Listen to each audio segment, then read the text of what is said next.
Hello everyone. Today we're going to discuss about one of the main features released for the Tyke dashboard in version 3.2.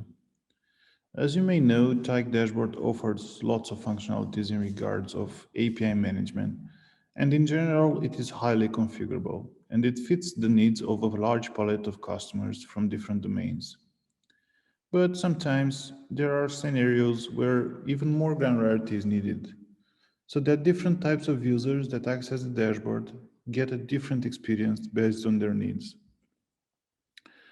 In order to demonstrate what I've just said, we're going to define a problem that our customers usually have, and we're going to see together how this can be solved using our new just released feature.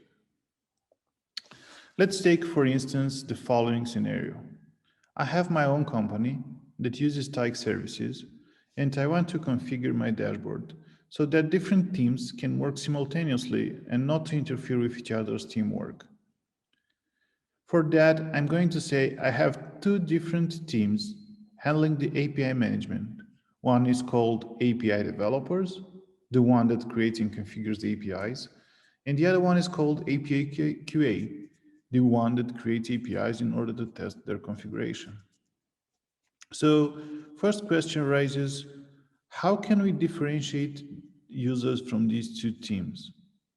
Well, just going to show you that in 3.2, we have now possibility of creating custom user permissions beside those that Tyke offers by default. So let's see what I mean by that. I'm going to use Postman for demonstrate you the new API endpoint that we have exposed. So for the dashboard API, there is now API/or/permissions endpoint, which accepts a get and a put request. At this point, the additional permission map is empty.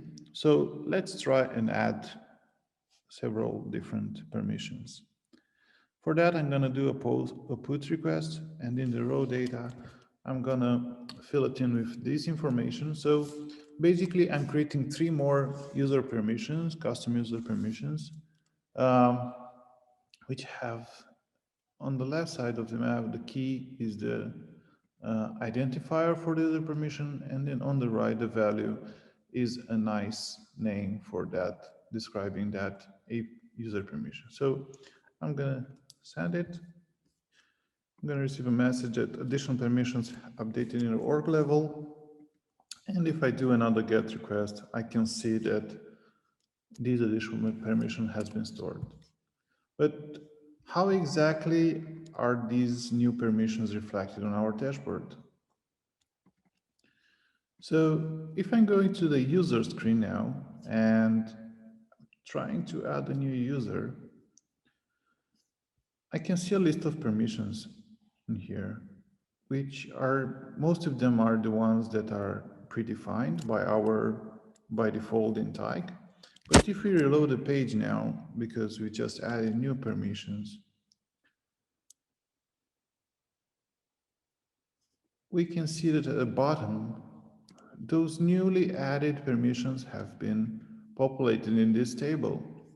So what we can do now is actually create users with custom user permissions. So let's create two types of users. One, it's called dev.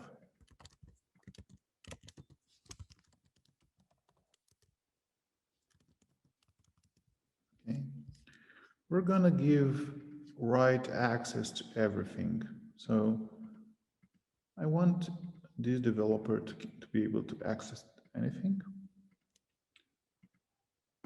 Okay.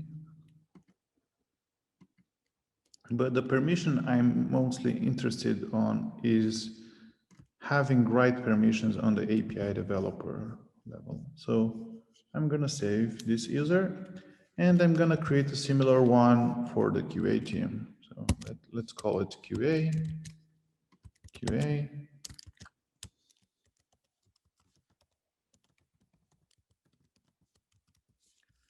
And exactly the same thing, it's going to be applied in here.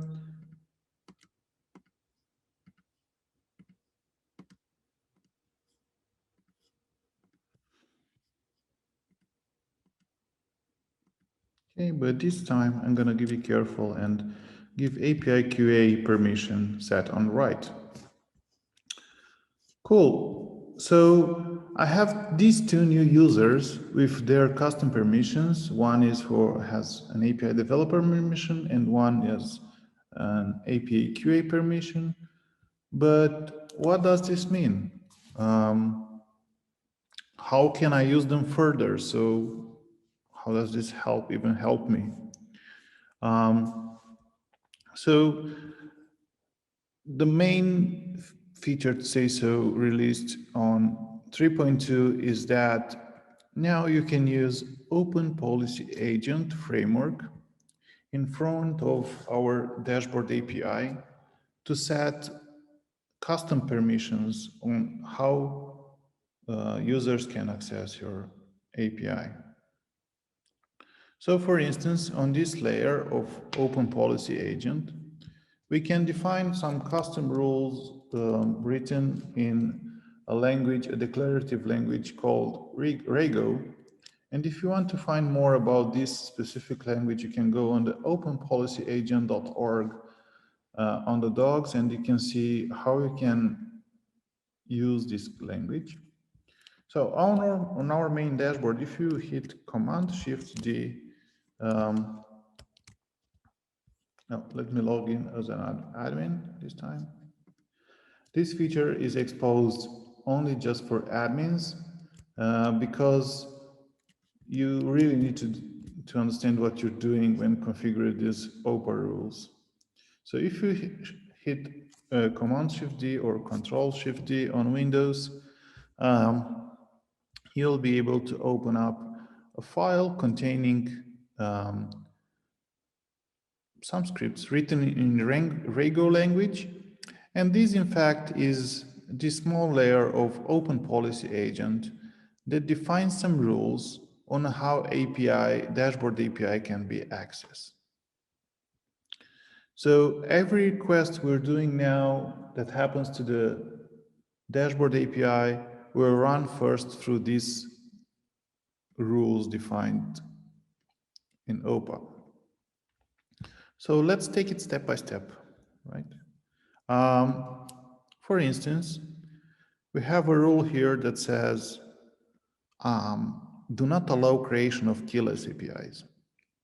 So what we're doing here, in fact, is we have built at the top of the file some helpers that analyze the request payload, and we can see what the user's intent is. So we can see that users tries to make a request to the API and has the intention to write. And if so if the rule passes these two conditions, then we can check for its request and see if the user tries to create an API that has keyless option set on true. And if so, we're returning this error. You're not allowed to create keyless API. So let's see how that works. Let's try to create an API. Let's call it keyless, configure it. And if you go down to the bottom, I'm going to select the open keyless option for authentication. And when I hit save, you see my request is denied. I cannot create that. So now I'm going to put it back on auth token. I'm going to call it auth token API, and I'm going to hit save. And this time it has been saved. So as you can see, we can easily define rules to reject requests in case something from the request payload it's not convenient for us. But with OPA, you cannot only inspect the request payload, you can also modify the request payload. Okay, so for instance,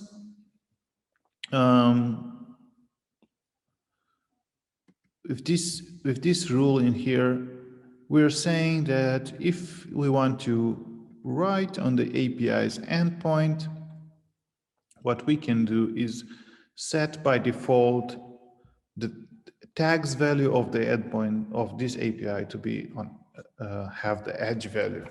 So if I inspect the auth token API that we just created, and we go to advanced options, and we check the segment tags field, we can see that this edge tag has been automatically added, which is quite cool, as now I'm not concerned about setting this from the UI, but I can create a rule that sets a template for my request. So in this case, pre-fills the segment tags with the edge value. Okay, so first, these first two rules weren't quite connected to users' permissions. So from this open policy agent layer, you can also access the user permissions fields. So this next request is going to refer to a user that has API developer role we just created. So what this rule says, if I'm logged in as an API developer and I want to create an API basically, I'm gonna automatically put that API into the developer category so that I don't need to care about attaching the right category when creating an API. So let's see what that means. I'm gonna log in as a developer. Okay.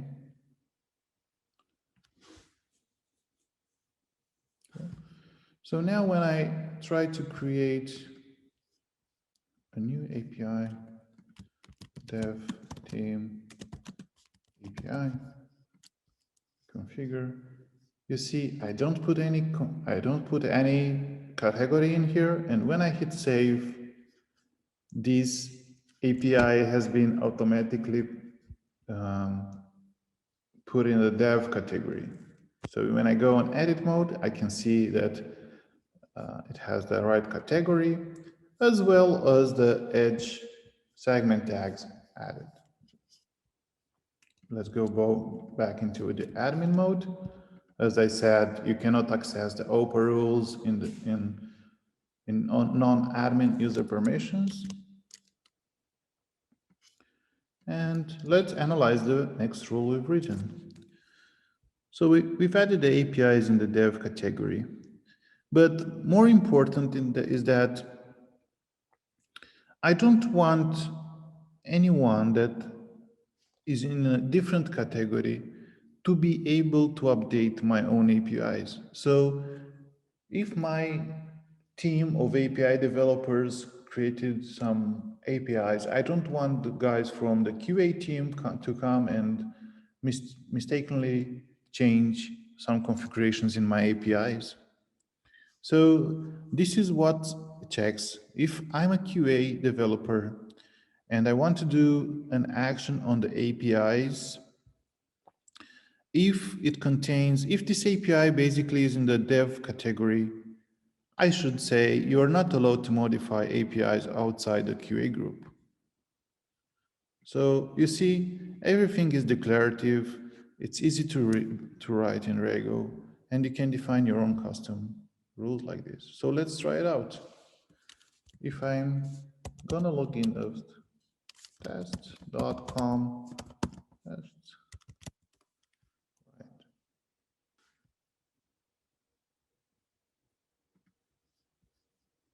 okay, so I'm logged in as a developer, and if I go to try to edit a QA team API, okay, it says you're not allowed to modify APIs outside the dev group. So that protects the QA team's APIs from the rest of the teams. So let's go back to our rules to add a few final notes.